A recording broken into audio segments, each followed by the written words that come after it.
New this morning, healthcare providers are working to address what's called a maternity care desert. Essentially, it means parts of Colorado have limited or no access to maternal health care. Now, news reporter Anusha Roy joins us live. And Anusha, how much of Colorado has these huge gaps in care?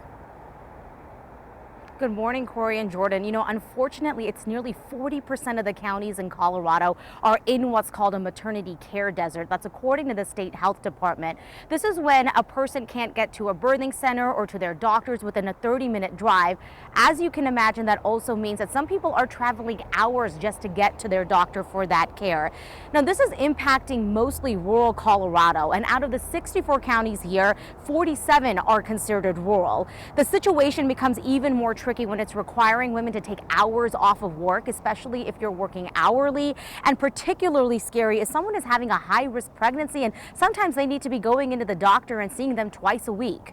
It's the extreme of people that drive for 3 hours for an appointment. Then once you get close to when you could go into labor, which is anytime after 36 weeks, then you're really kind of battling, well, what do I do here? Do I schedule an induction? Do I go and try and stay with friends that are close to that hospital? And we kind of see that answered across the board.